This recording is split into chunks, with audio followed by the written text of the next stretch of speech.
All right, Buff Nation, what's going on? Happy Friday. Hope you guys are all having, a wonderful Friday. Things are changing here. Russ got a new setup, a temporary setup. I'm still trying to put together my own setup, but, moved into the new place. Russ, how you doing, man? We got a lot to catch up on. I mean, how long has it been since we've done a show, man? Probably like 3 weeks?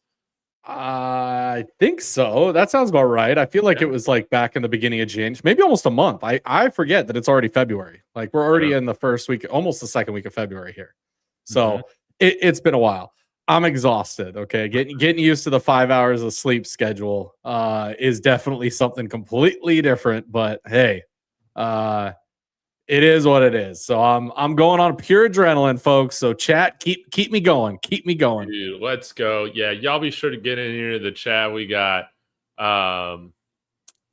Hugh, Sean in the chat, David, Cam Duncan, and we got Scott, who's been in here a long time. So we got a lot to discuss. We got to talk about the transfer portal. We got to talk about Domata Peko just leaving his kids. Father of the Year award goes to him, right? Maybe we can talk about Russ if you got any idea about defensive line coach. But yeah, where do you want to start? Do you want to start with Domata Peko, and then we can kind of get into some of the other recruiting items and whatnot? Yeah, let's chat about all kind of the news stuff before we get to like the back end of the show where we talk about we make our lists and have fun with that. Yeah. But talking news stuff, obviously Domata Peko has joined the Pittsburgh Steelers. It broke while I was live on a live. I was one of the first people to add it because that tweet seemingly came out of nowhere. And found it while I was live, talked about it, wasn't sure it was real, even though it came from a guy who was with The Athletic, but, unverified Twitter account, Yeah. who knows? And then it just kind of rolled from there, and a little bit surprising, a little bit to me. It's just weird on his part to do that after I feel like he got some recruiting momentum this offseason. What do you think, Dave? Like it seemed like we were getting some more Polynesian players that were, what's his face? Literally on Twitter, just going to bat for Domata Peko, if you remember. Who was it? Somebody in the chat will probably remind me. But Samu Teomata Pepe, or I'm trying to remember his name. Yeah, he was going after people who were like, "Why would you go to Colorado? That's so stupid." And he was like, "Because I wanted to play for Domata Peko, who did it like I want to do it." And hearing that argument and now seeing him leave, I'm like, "Ooh, that didn't work out so well." Yeah. He's like, man, it was the old Mel Tucker deal. Like, man, I'm coming here to play for Mel Tucker, and the Mel Tucker's like, man, what? Michigan State's calling, man. I'm out of here. See ya, recruiting class, Gonzo. So, yeah, and I thought that this was pretty interesting in his note or his post. He just had like well wishes for Domata Peko Jr., but nothing said about Joseph Peko. So I take that as like pretty much confirmation that he's not going to be here. What have you heard? I haven't heard anything. What I think is crazy is the timing on all this. For him to not sign, like he has to sit out now the whole it just doesn't make sense to me that he would. Like I would have got if maybe they stayed with Colorado just for the year and then immediately hit the portal in the offseason. Like that would be an easy slam dunk decision, like I think. But to do it this late, something's up. Something's weird is going on there because it's not like Joseph Peko is going to have a ton of teams to like kind of choose from at this point. Like a lot of teams are full. Their rosters have been set. I mean, we're heading into spring. There is no secondary portal, Dave. There's not people going to be leaving left and right. Like, will there be a couple guys that leave as like graduate transfers? Yes. But it's very shocking to me. I figured he would have at least signed and just, saw it through for a year. I don't know where he's going to end up. Like, does he end up in the JUCO route at this point? But then why even do that if you could just come to Colorado for none of it makes sense. None of it makes sense. Yeah, the more and more I think about it, I'm like, man, this was kind of handled pretty sloppy. And again, I mean, congratulations to Domata Peko. I guess he got a nice pay raise, but obviously coaching his kids means, next to nothing for him as he leaves right before spring practice. And, I've been a little confused about this, Russ. Is Warren Sapp on the coaching staff? Is he not? Is he just a volunteer now? What is going on with our defensive line? Where are we going? I mean, where are we going? I think Sapp's in the same position he is. I've said it since the day one with it, is like, it's not really a position. Like, it was created for Sapp. Like, that position didn't exist before Sapp got it. The pass rush coordinator that he almost created for himself. And that's why I tell people, like, who wanted Sapp gone, it was like, well, if Sapp leaves, you know that we're probably not filling that role. That role was created just for him. Now, the Pekco role is a little bit different because now we do have to actually fill that role with somebody. And, who that person is, I have no clue. I've seen a few names just thrown out by fans. Again, no ties, no direct, connection to the team. But it's going to be interesting. We got to remember too, Coach Hilo, he is technically your edge. So we need an interior defensive line coach is really what that position is going to coach. And I think they oversee the whole line. I don't know how it works, but we do have Hilo. We do have Sapp. No need to like rush into somebody in that position at this point. Yeah. And again, because there's no portal, second portal, there's no, the portal is open for Colorado players now to leave because Sapp left. No, that's only, with your head coach. So like, we're in kind of a situation here where the players are just kind of stuck. Gosh. Well, hopefully we can find a good coach to, get them to stick around. And I mean, how many scholarship spots are we up to? Somewhere in the low 80s, I think, right? Yeah, we don't have very many left. We don't have a ton left. Well, unless we want to go to the full 105. I figure at least we're full, Dave, at the like 80 something that we haven't been in years with Coach Prime. So that's a little shocking to see that we're actually in the 80s and we were able to reload that well. So we have some space. I have a feeling we're going to still be bringing in a couple of JUCO kids, probably a couple grad transfers at some point.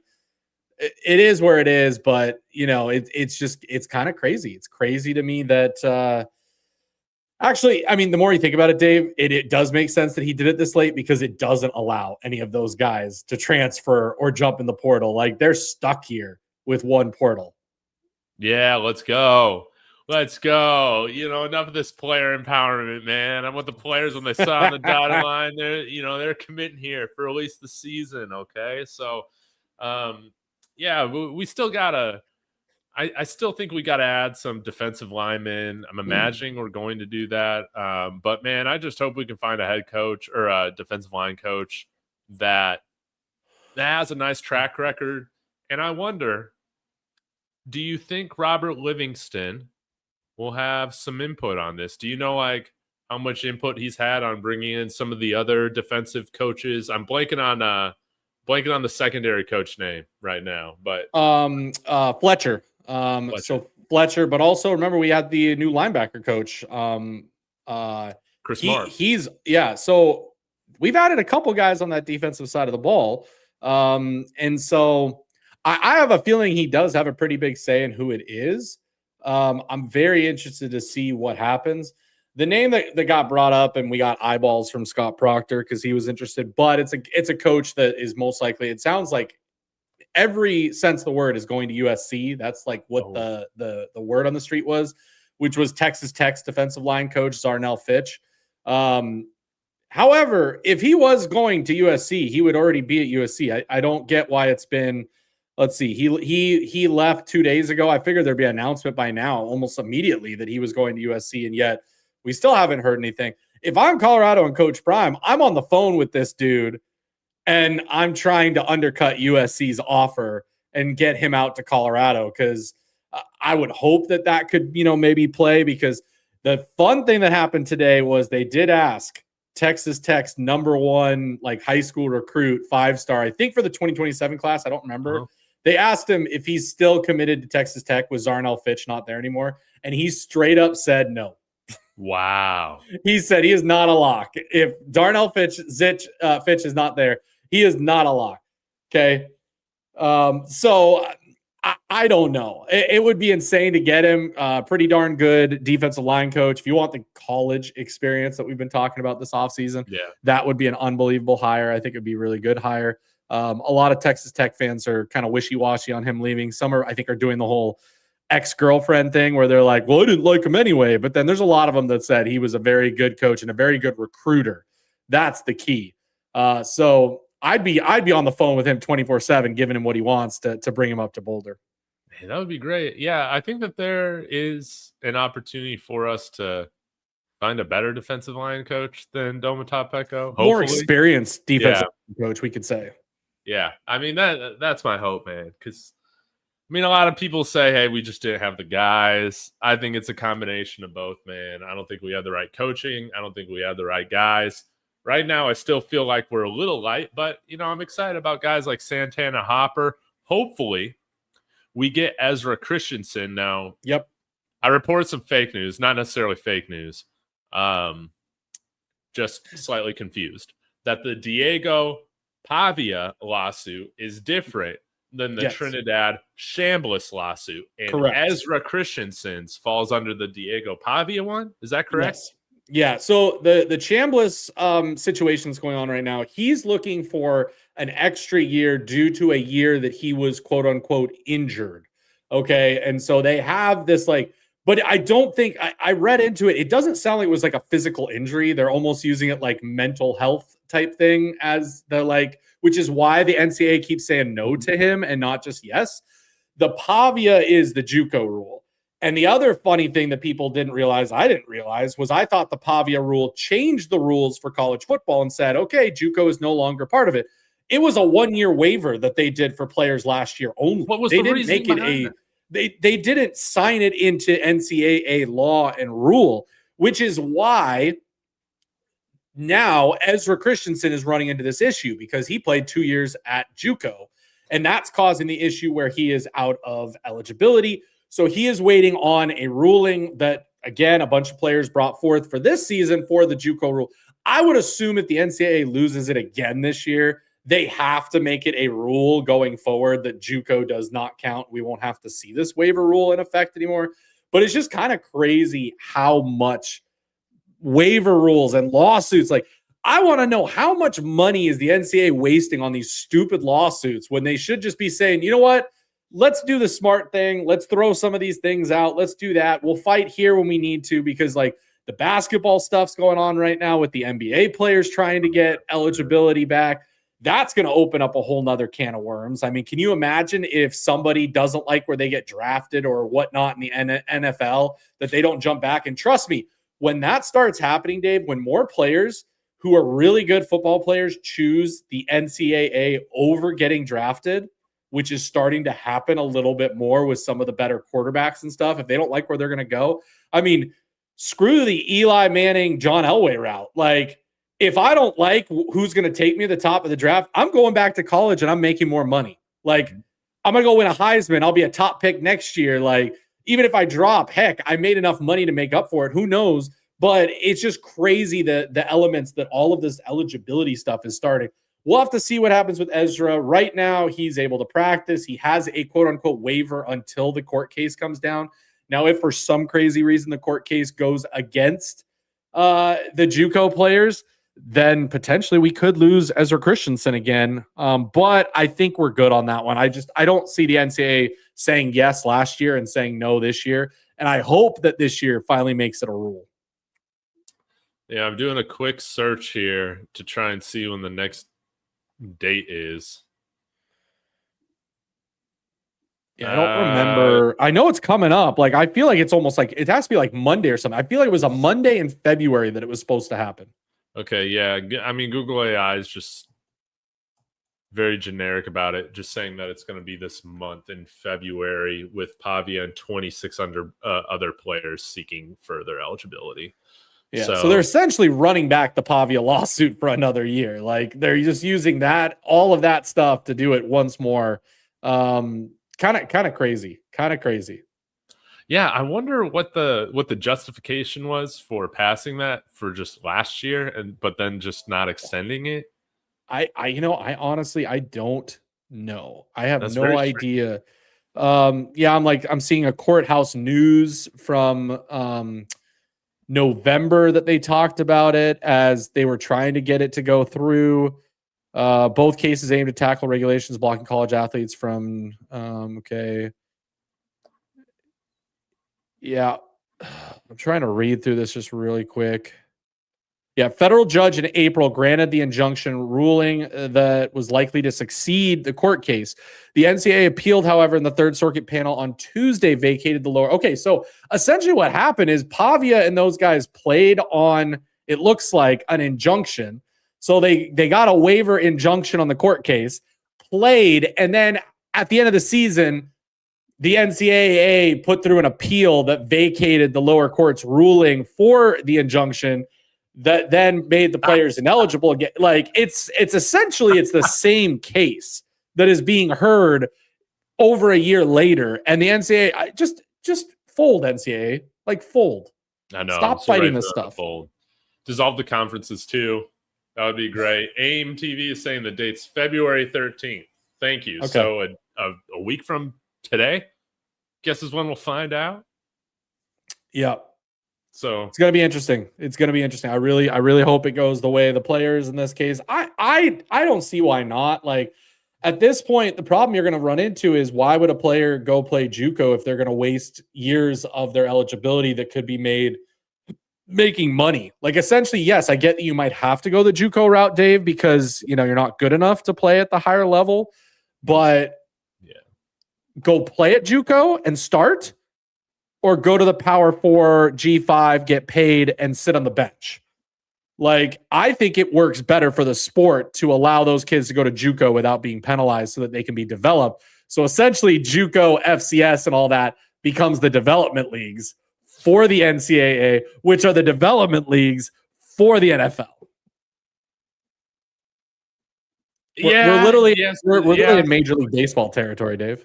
Oh my gosh. Yeah, you're right. Single A, double A, triple A. Single A, double A, triple A, and just have call-ups and movement between teams. Like this is where we're at now in sports. Well, let's turn a page here. I know we're kind of flying through this. This might be a shorter show here, but shall we talk about maybe what we've seen so far with winter workouts? There's not too much you can gain. I haven't done any winter workout hype videos, but I did make this one a winter workout hype video. I did say RISERS from Colorado's winter workouts. Russ, have there been some players that you've just liked what you've seen? You like the energy, you'll want to call them out? I mean, I had people tweeting me left and right about your favorite player, Dave. Your favorite player, Boo Carter, throwing up on first day of workouts. And everyone's like, this is who he is. And then guess who found the tweets? Tennessee fans. And they're like, this is what you get. Boo Carter's the worst. Like, well, guess what? We're a week in, and Boo Carter and some of the other guys are now leading the pack when it comes to the workout videos, like absolutely destroying the workouts now. People don't understand, Dave, as Coloradans here, altitude is no joke. We talk about it every single year, every single season, every single game preview. We talk with other fans about it.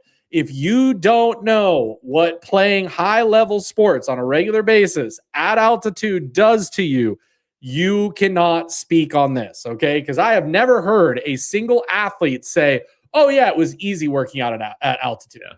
Like, I was completely fine with it. No big deal. Super easy. Had no issues. It was great. No, every single person ever in the history of athletics have said those first few days especially are the worst. The first few weeks are bad. And then you start to come on your own and it really starts to pick up and you start to feel good about it. The fact that guys like Boo Carter and Randon Fontenette both started out really bad and now are already leading the pack only a week in, Dave, that says something about how good of shape they're actually in compared to the other players. Yes. I've loved what we've seen out of Boo Carter. Early returns are looking promising. I don't know. I still want my Boo Carter jersey to say Buffed and Boo on it. Not Carter. Buffed and Boo just sounds way better, but surely he'll be wearing the 23 out there And yeah, I've liked everything that we've seen now. What about Randon, or is it pronounced Randone? Safety. I like him. It seems like he is carrying on the tradition and, carrying the mantle, I guess, of what it means to wear number 7. I imagine he's going to get that number. 100%, and I think he will. I talked about that, Dave. You tell me if I'm crazy, because I've said this on my show a few times. I think right now our safety room on the field, when it's and again, I think it's going to be Fontenette, and I think it's going to be either Mitchell or who's the other safety we brought in? We got the kid from Jaden Hardy. Yes. Yeah. So from Hardy or Mitchell plus Fontenette, I think they have the ability to be the best safety duo that Coach Prime has had at Colorado. People, of course, got super angry at me thinking that I was talking bad of Shiloh and Cam. That's not what that comment is. Okay, that comment is not that. I said they have the potential to be better than that, and I think that they were pretty darn good. Okay, and Dave, at this point, I do think that we overall as a unit upgraded compared to what we had last year. So for all the people that were mad that we lost Tafik Bayard, I think we replaced him and upgraded to an extent, because to get a guy from a Vanderbilt defense that was very good last year, Dave, in the SEC, this is what every fan has been wanting. Okay. They've been wanting Power 4 experienced top dogs to come to Colorado. Fontenette is probably one of the best Power 4 transfers Colorado has got in. I mean, the guy captained the Vanderbilt defense in the SEC last year, where he just absolutely dominated play on the back end. And now he's coming to Colorado and going to play in the Big 12. I'm excited to see what he does. Man, I'm real excited for this secondary, man. Having Nate Mitchell out there too. I think that he's a quality pickup. Let's talk about the offense, man. We've had, I think, a little bit of change over this week where Xavier McDonald, I don't know if he just saw, man, like this room is stacked. I'm probably not getting any playing time over these like seniors coming in here or juniors, whatever. So he decommits. That's totally understandable. But man, I'm really still loving the way the wide receiver room has come together. What are your thoughts on all that? I mean, every year they just continue to surprise you with what they're able to do in the receiver rooms. Like we're never going to have an off season where the Colorado does not add top receivers across the board. I mean, had they just ended, Dave, with adding Scudero and Cam Perry, I would have said unbelievable pickups. The wide receiver room is ready to dominate. We're going to see a really good wide receiver room, because I was thinking, hey, those two guys, add in, Quinnell Farrakhan, add in, Hakeem Williams, Joseph Williams. Oh, you muted for a second. Try again. No, still can't hear you. Uh-oh. One moment, Buffs fans. No, you're good. Sorry, I don't know why it keeps muting on me. You add in Cam Perry and Scudero, and I was already like, okay, this is probably the successful wide receiver room. Let's go. We're way better than we were. Yeah. Then you add Ernest Campbell. Oh, and then you're going to go add one of the best receivers the entire portal in DeAndre Moore Jr.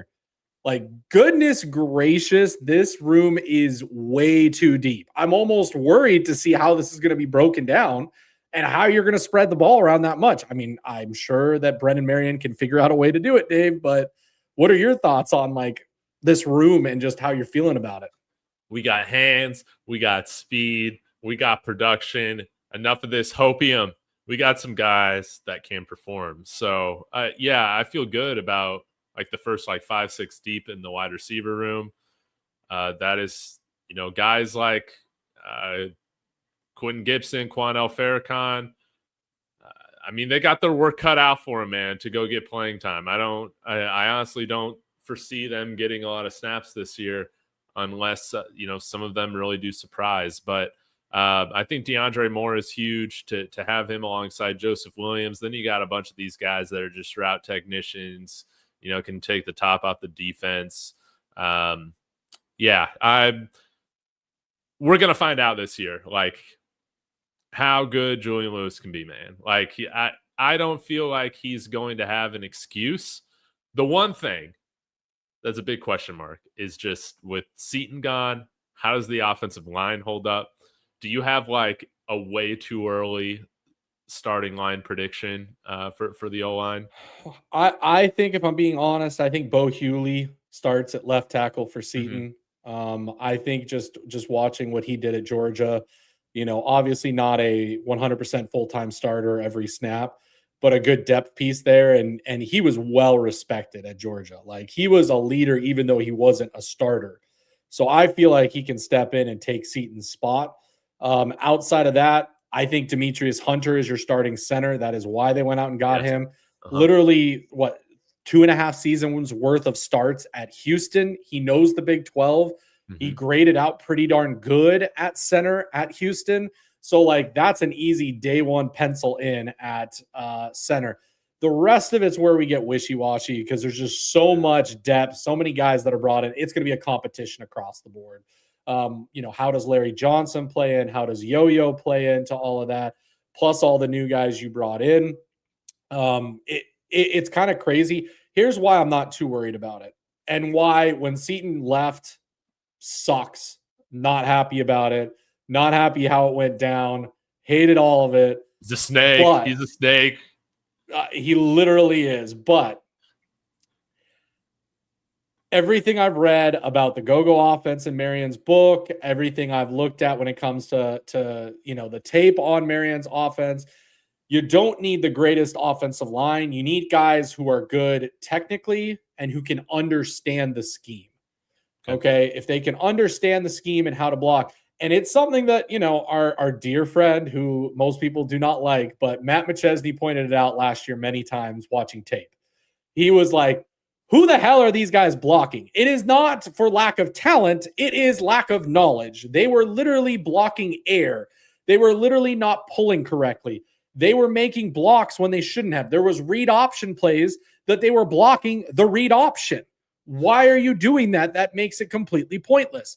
So I'm hoping that with Brennan Marion's system, yes, he's not an offensive line person, but his system has very specific pulls, very specific foundations to where they are supposed to block and pick up their blocks to help out the offense and the misdirection. So all of that is what you need to understand about this offense. So you don't necessarily need the greatest offensive lineman. You need guys who are ready to buy in, who are ready to be a part of this. And hey, if Seton wasn't ready to do that and be a part of this and wanted to go, make however much money at LSU and trade in the Maybach for a BMW, which I think is a downgrade. But, hey, LSU fans seem to take offense from me saying that. But there we go. Like, it's going to be fine. I think it'll be fine. I think I like what we have on the offensive line. And like you said, Dave, the weapons. What I think most people need to realize is this is by far 100% the fastest wide receiver room that Colorado and Coach Prime has had, even Jackson State days, across the board. And I'm going to say it, it's probably the fastest that Brennan Marion's had across the board, except maybe when he was a receivers coach at Texas and had Xavier Worthy in that room over there. But as an OC/head coach, he's got so many fast. Dave, just think of the plays they can run. Double reverse, triple reverse, misdirection, screens, whatever you want to call it. Run it with these guys at full speed. Oh my gosh. Man. Yeah, Pat Shurmur, he couldn't imagine these plays in his dreams. Let me tell you. But man, I really am excited for the offense. I think the defense is still kind of a huge question mark with all the turnover, the new coaches. I'm hoping that it's all going to work out. But I think with the play caller that we got in Brennan Marion, the personnel that we brought in, and again, I think this is a good problem. Barrow bringing up this point here. Why would Gibson and Farrakhan not be integral? Have you seen Malachi Tony? Neither of those guys are Malachi Tony. Like, I'm not like, trying to like crap on them, but you know, like they haven't proven anything yet. no, they haven't done anything, man. Yeah, he Q for 6, didn't even score a touchdown last year, and he had all the opportunity in the world to do it. You can't watch last season and tell me that those guys today are better than the guys with actual production. You can't tell me they're Malachi Tony. Danny Scudero was a semifinalist for the Bolitnikov. You're telling me that Quinnell Farrakhan and Quentin Gibson were Bolitnikov guys last year? Like, they don't have production yet. I'm not, like you said, you're not bad-mouthing them. We're not bad-mouthing them. But to put them on the same level as these other receivers when they have actual tangible production is crazy, guys. Okay. Pump the brakes. Let's take it for what it is. I appreciate the fact that those dudes stuck around. I would not have faulted either of them for hitting the portal with what we added this offseason. Yeah, totally. And yeah, Malachi Tony's probably more like Travis Hunter than than Quentin Gibson is to Malachi Tony. Let's just be honest about that. But running backs, it's kind of a mystery box like it is every year with this team. But I kind of like this mystery box a little bit better, it's more just like intriguing to me than maybe what we've had in the past. But running backs, of course, brought in Jaquale Smith and Damian Henderson II from Sacramento State. Now, Jaquale Smith, man, that guy's a home run hitter. I really, really am interested in him. And man, who was the last guy that we brought in that was a big time recruit? Richard Young. Now, Richard Young, this is one of these few cases where we've brought in a guy that doesn't have production.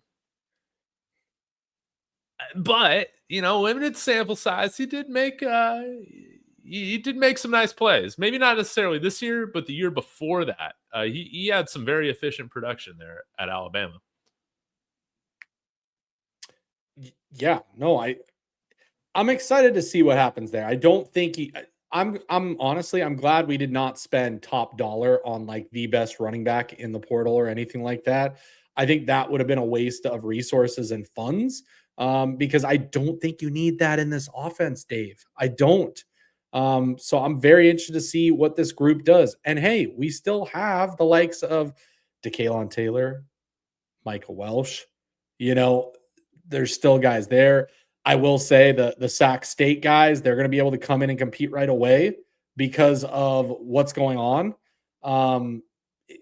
It's very interesting, Dave. I'm excited to see what happens. I'm ready for them to actually like start playing with the ball. Here's why I'm excited. Because again, we can't over analyze to an extent what happens in the spring, right? Happens every year. We think, but we're gonna. Here's what we can do. We get to see Brennan Marion's creativity a little bit. Yes. We get to see Marion's creativity in action and see what it's going to look like.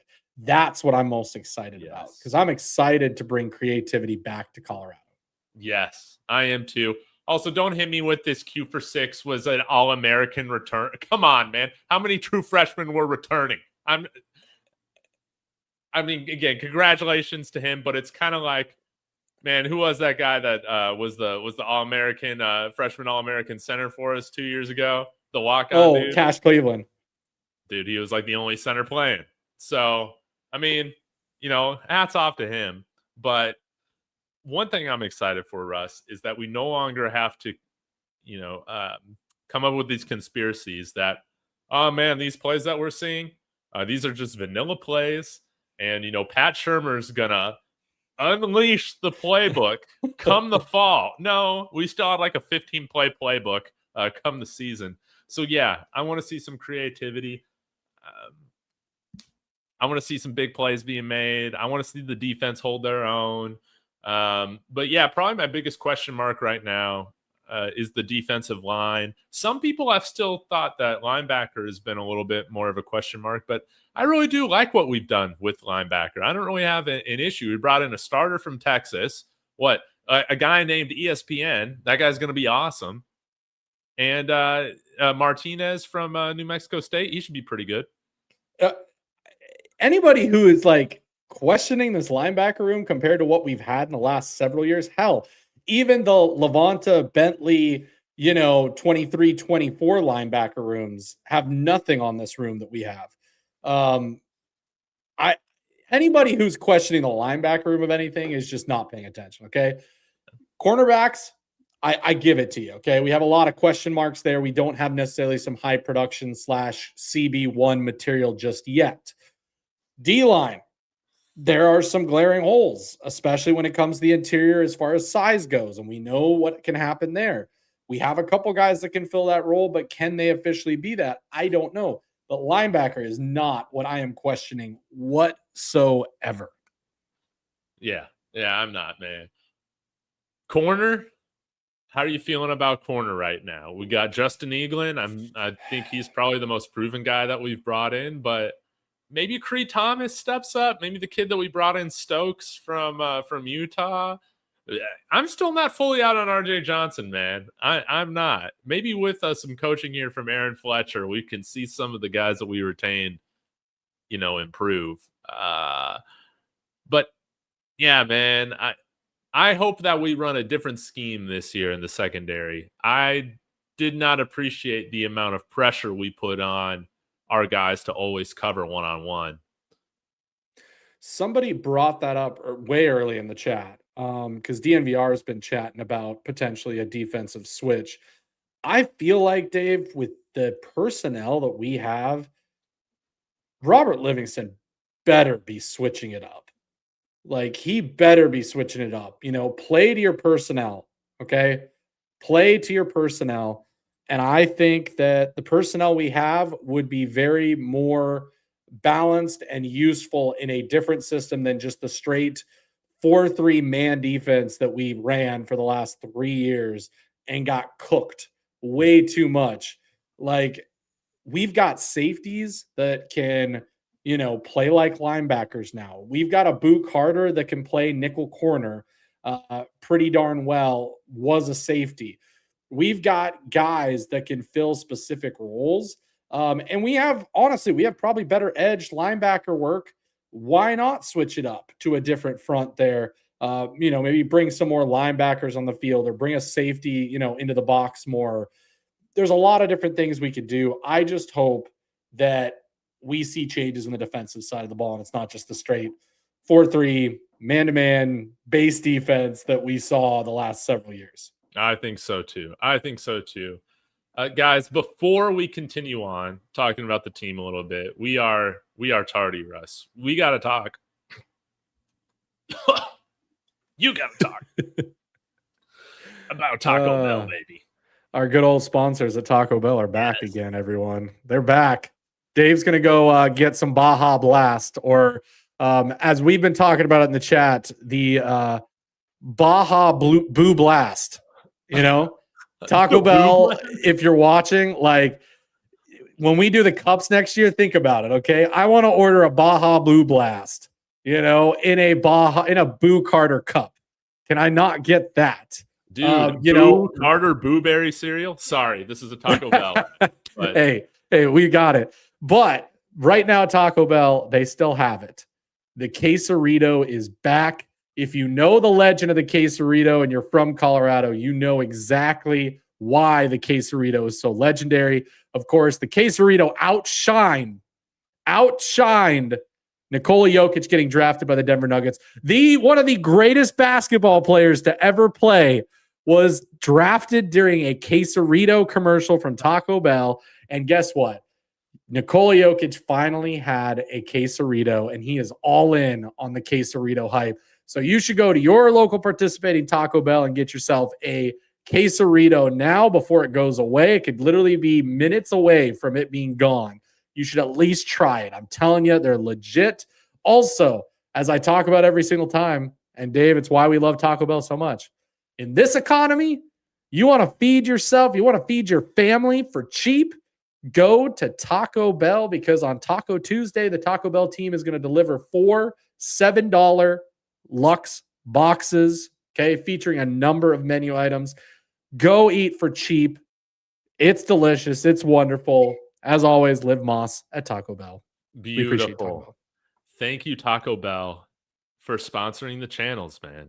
We love Taco Bell. Guys, go support CU Athletics. They don't have the buff box anymore, but we're gonna have a new one. Gonna have coming back. Okay, it's coming back. Right. You got the buff box on the shelf. Yeah, there we go. Yeah, it's a permanent part of the shelf. Yes, I mean it's kind of big feat. Have a buff box sent to you, but we've gotta have some votes in the chat of what you're gonna fill in the wall on the other side of your head. Like, it's got to be some good things that you can fill in there. I mean, as we decorate the office. That I gotta, check this out. I gotta hang this up somewhere. Oh, we got a jersey. Check this out. Oh, there it is. That's going up there. Champions, that's pretty cool. That needs to go up right away. Yeah, obviously I couldn't fit this in my last spot, but as you can tell, I got so much more space now. This is awesome. Oh, and the banner. I like the stained glass item. I think that might be the one. That might be the one. Yeah, well, to go on that spot. Too. This is super cool. If I got it here, check this out. So this is what a family in San Antonio gave me. Their uncle passed away, who was a CU graduate. Oh man, is this a vintage?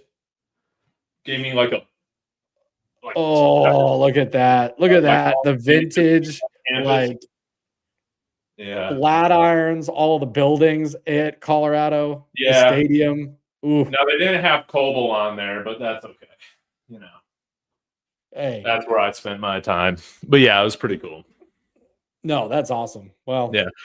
But thanks for Taco Bell for sponsoring the show, and it means a lot. Russ, I want to talk about one thing that pissed me off right now, though, in the transfer portal. So yeah, all you negative Nancys, this is what you've been waiting for, Dave. You're such a hater. You're such a hater, dude. We did not fix the kicking issue. We didn't. At all. Yeah, this guy, he's just a taller version of Mata. I'm calling it right now. He was not productive at Grambling State. I can't even remember his name right now. I'm going to go look it up. What's it going to take for you to believe in the black kicker? As Coach Prime titled him, okay? This is coming from Coach Prime. Kicker. I said the black Mata. Like, I'm going with the black kicker. I think black Mata is a lot more controversial there. I know. Yeah, don't disrespect our black kicker, man. I know. This is probably gonna. So, Dave, what does it take? Is it a 50-yarder? Is it a 40-yarder in game? What makes you a believer? This dude needs to hit a 55-yarder. And it's not a line drive, man. This guy boots this thing, and it looks like it should be good from 65 plus, dude, at altitude. This guy needs to hit this thing with confidence. I'm sick of having kicks blocked at the line. I'm sick, even Jace Feely, man. This guy would just be freaking kicking it right into the backs of our offensive linemen. It's always been an issue here. And I'm not feeling good about kicker. Now, hopefully Elliot Arnold is still around. He can win this competition. But I just got this feeling when Coach Prime's already nicknaming him, our black kicker, it's going to be another favorites thing. It's going to be another favorites thing. Well, we'll see come spring ball. I mean, there's something you can watch for, Dave, when the spring game hits, when special teams goes on the field. How does he do? How far does he kick from? What happens with that? I mean, the only good news we have, Dave, though, is he is similar to Buck Buchanan in that he can kick the ball out of the back of the end zone like nobody's business. Yeah. And that'll be good. That'll be fine. I don't think his percentage from, 40-50 was very good. So just like Buck Buchanan's coming in here. I hope. That plus defensive line are probably our two biggest holes. But everybody seems to think he's going to be a beast. Everybody thinks I'm trolling. Guys, we can get punters in here that are good. Greaves was one of our best players last year, man. Why can't we just go and get a punter? Why does kicker always have to feel like it's this why, Dave? Makes it into more than what it is, man. Just get a guy who can kick. It's because there's not that many out there. Like college football, man. It's not like the NFL. The NFL has the 31 best kickers in the world playing, and they look like they do on a Sunday. In college, the kicking game is such a crapshoot and such a just a random thing that doesn't make sense. I mean, why do you think there are so many stories out there, Dave, of kids literally kicking field goals for fun and a coach grabbing them and putting them in a uniform to play for them at power 4 level, Dave? Like, I am honest, I missed my calling. I should have done it. I should have gone the kicking route. I should have, done that alongside my soccer journey. I thought about it always. I should have pushed for it. I should have made it happen, because seeing these kickers, I'm like, I probably could have done decent enough to at least get a scholarship at a school to kick, if I'm being honest. Like, I will tell you this. My new son is in the other room. Guess what he's doing? We're probably going to teach him to be a kicker, because everybody wants him to be a defensive lineman because he's a big kid already. But I'm thinking kicker. I think he can do it. It's going to be his ticket to a scholarship and a little bit of money. Like, That's what what's better? Man. That's what I'm talking about. But nah, I got an issue with kickers that just aren't that good. It has nothing to do with their skin color, guys. Okay, come on now. But because Dave, let's also talk. We see kickers making long field goals, man. Did you watch the college football playoff, man? There were kickers. Just there are through there, man. Why can't we get one of those guys? I mean, Dave, as a Broncos fan, kicking ended up not working out very well either. Yeah, it didn't line up correctly. No, dude. It is what it is. It's saving us from national embarrassment this week.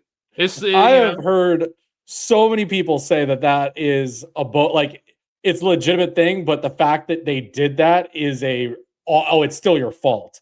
Like, what the hell are you doing? Lining up a good 2 yards shorter than you're supposed to and allowing that to get blocked. You should know that. But yeah, how many kicks you actually seen from a black kicker, Dave? You sound like you just yapping. Am I just yapping? Am I serious? I guess that's for y'all to fight about in the comments. We'll have to see. But I'll tell you what. Some people must be new. I don't trust this kicking game. They're going to have to earn it. I've tried to be positive with Mata. And you know what? This is frustrating, man. I'm seeing Mata post all these Instagram reels of him indoors hitting these 60, 65 yards. Oh, I know. I knew you were going to be so pissed. Where was that work? Where was that work when you were here? When we needed you? Where was that? Dave, I said this on my show, and I as soon as I heard it, I was like, oh, Dave is going to lose his mind. When Darius interviewed Mata on the field while he's practicing, he's like, yep, I need to lose weight and I need to kick the ball further. It's like, you're just now determining you needed to do this? Like, was your whole college career just an FU to everything else? Like, why weren't you doing that exact thing in college each year, getting better at that? Why all of a sudden now you're going to do it in a couple weeks to be ready for the NFL? Yeah, not happening. I'm sorry, but that's not. He should have just said what he needed to be said, which is, my football career is over. I am moving on and getting a job. I am not going to be kicking at the next level. No. But, okay, touchback percentage, this is what he'll do. Only 29.2% returned. Okay, this was the past year at Grambling. That's good stuff. Okay, but then let's get to the kicking.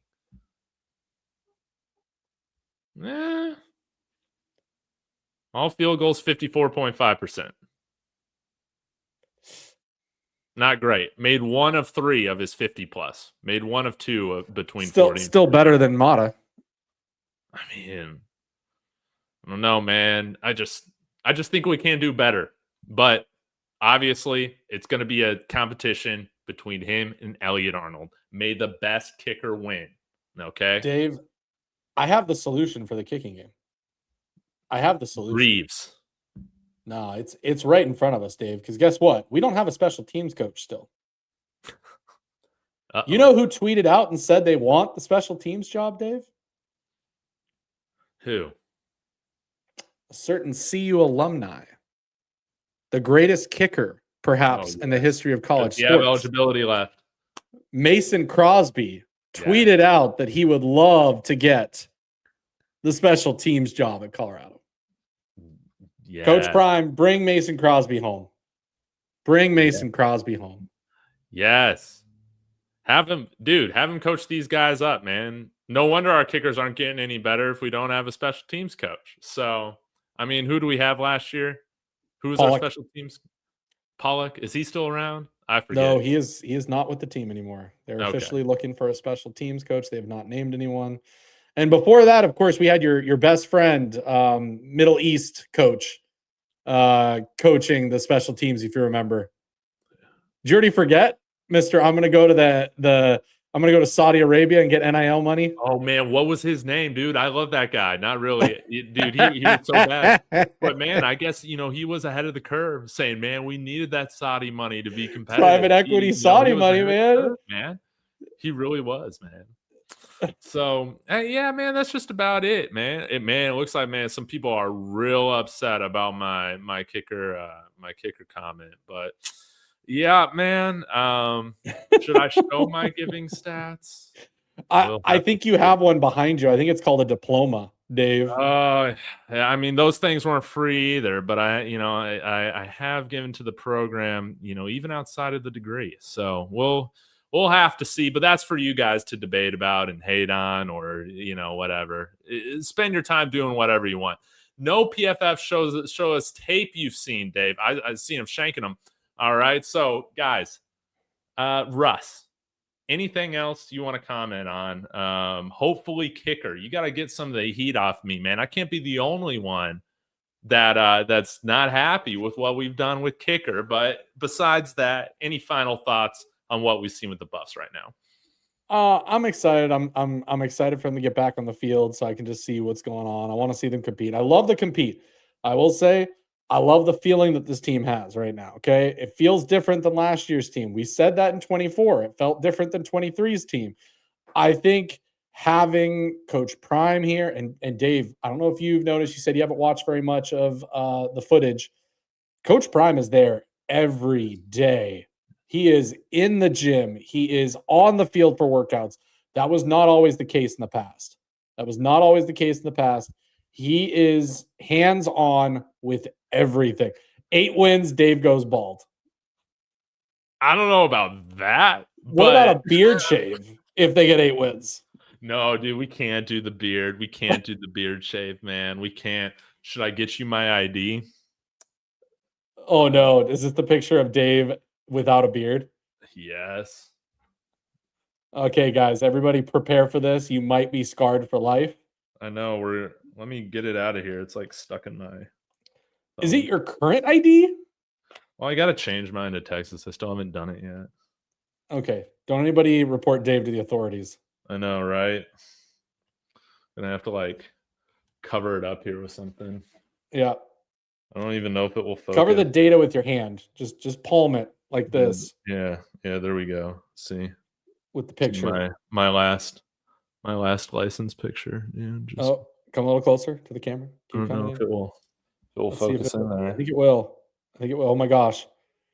Dude, there we go. It doesn't even look like you. Doesn't even look like me at all. How many times did you give that at a bar and they were like, "Sorry, sir, we're not serving you"? I know, right? I know. That's not you, sir. You've got a fake ID. I see what you did there. I know. But yeah, guys, fun fact. Until Northside. What's Northside saying, man? I'm on the phone right now, authorities. Man, he hasn't gotten rid of the Colorado ID yet. He doesn't want to assimilate to Texas life. Dude, no, that's right, man. Oh no, man. You get like $1,500 for that, right? So, dude, but we'll see, man. Boo Carter, cautiously optimistic, but I'm liking what's going on. Buffed and Boo, that's my unofficial nickname. So, I might be the fan club leader here for Boo Carter at the end of this season. But dude, and to me, it doesn't matter who the kicker is. If we can just get a good kicker, I'd love to get a jersey. Win us some games. It would be awesome. I will say I would like to not have to feel like going for it on 4th down is the must. Yes. Altitude, 40 to 50-yard field goals when we get that far down the field, I think would make huge differences. It would have made a lot of difference this year, Dave, with wins and losses. We know that. Dude, that's right, man. It's just special teams. Just special teams. But yeah, we'll see. I'm going to be paying attention to that during spring. Hopefully they post some of that, because I didn't really feel like they posted a lot of special teams during the spring workouts or anything like that. I mean, it probably doesn't get a lot of views. There's probably like 3 people that care about that, me being one of them. So, man, I look like a meth boss. Are you serious, guys, right now? They're talking about you looking like Breaking Bad, like just completely. You're like the reverse Heisenberg. Instead of the bald head, you got the bald face. Yeah, Dave, just say some of my favorite kickers are black. That's right. That's all you have to say, Dave. That's all you have to say. Man, I can name some black punters, but man, I can't name any black kickers. I mean, who in the NFL? Somebody dude, there's no black kickers in the NFL. I don't think. You guys name them in the chat. Hey, guys, name your favorite black kicker in the chat, and we can go look them up right now, please.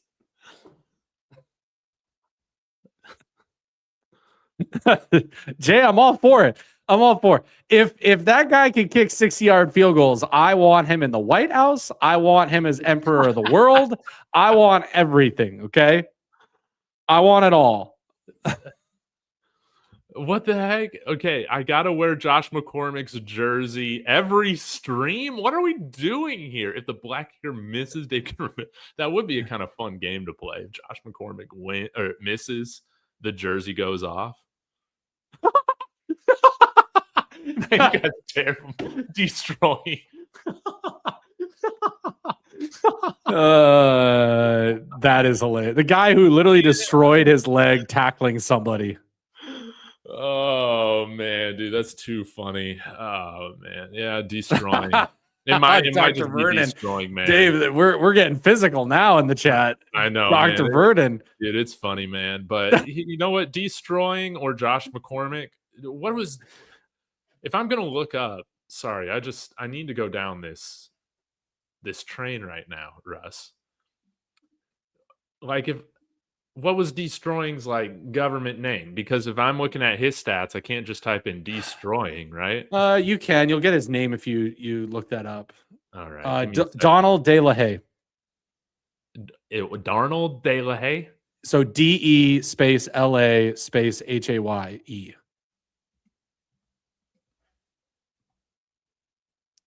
Right here? There he is. Yep. UCF kicker. And where did then scroll down. It was a bit back. I wonder what his stats were. So at UCF, he made 1 field goal. It was because he did not last long because he lost eligibility because of that's right, NIL rules. There wasn't NIL, and he was a YouTuber, and so they gave him the decision of either YouTube or kick, and he chose YouTube. All right. Well, I guess Josh McCormick is my favorite black kicker because Destroying seemed to only have 1 field goal kicked in his entire career. That's surprising. He was a backup kicker? Let's see. Okay. The Denver Broncos. Gene Mingo, widely recognized as the pioneering greatest black place kicker and trailblazer in professional football history, was the first black place kicker in the American Football League and played with the Denver Broncos. Dude, let's go. Gene Mingo, my guy. There's Dave's new favorite kicker. Yes, this is my new favorite kicker. I need a Gene Mingo number 21. How about that? And man, oh, dude, he also carried the ball. Look at him. He also carried the ball. Dude, I mean, hey, a little bit of a cheat code. Direct snap it? Dude. Yeah, Gene Mingo. I got to find his stats now. So this is a great trivia question. Name a black kicker in the NFL. It's Gene Mingo now, guys. Okay. He made 112 field goals out of 219. It was a different day back then, okay? Yeah, kickers were not kicking the ball. Yeah. 215 extra points made. Number 21, he played, looks like he played for the Broncos, the Raiders, the Steelers, the Dolphins, the Redskins, and the Steelers. So a lot of good franchises. How about that, man? Gene Not Mingo. bad. Akron, Ohio. 87. 87 years old, man. Nice. There we Okay. go. Okay, Dr. Brennan, we don't care that he's black. That's that's not the okay. point. Yeah, Dr. Vernon, he's taking this. Oh gosh, seriously. guys. LSU Had nothing to do with that. We're just now going down the discovery path of it. Yes. Okay. Yeah. Well, looks like we got some good trivia for the next episode, man. Wow, now you're calling me a fake Broncos fan. Okay. Oh, you're oh man, sorry, my phone's ringing. 1 second. And you're muted, Russ. I was saying you should use the Gene Mingo stuff for your Denver Broncos podcast. You know what? Honestly, that would be a good one because Cody. It is February. Yes, it is. It is February. That'd be a great trivia question for the month of February. On Horsepower Hour on Monday. And I bet Kodiak can't answer it. He is the trivia guru with Broncos history. So maybe. He probably knows Gene Mingo. Yeah. Yeah, he probably knows Gene Mingo. But all right, Russ. I am going to call tonight. I still got to unpack so much. Maybe I'll have the new fun stuff hung up next time we get together. I don't know. There are more important things that I got to get to then. But let the people know where to find you and what shows you got coming up soon. Yeah. Find me on YouTube as always. Monday afternoons is our big show. Usually do a Wednesday show, Friday show, and then anything in between if any breaking news happens. So make sure you guys are subscribed and following the channel, hitting that like button on the video. Commenting is a huge thing when it comes to that YouTube algorithm. Those things are all free to do and they support the channel. So greatly appreciate all those people who support it. Subscribe. We're getting close. We're at the number right now, 6,666 subscribers. Oh, wow. Somebody else needs to subscribe to break that number. Get rid of that please. Come on now. But we're getting close to that 7,000 number. So we've in the last like 2 months, we've added something like I think 1,200 subscribers. So it's been a good couple of months.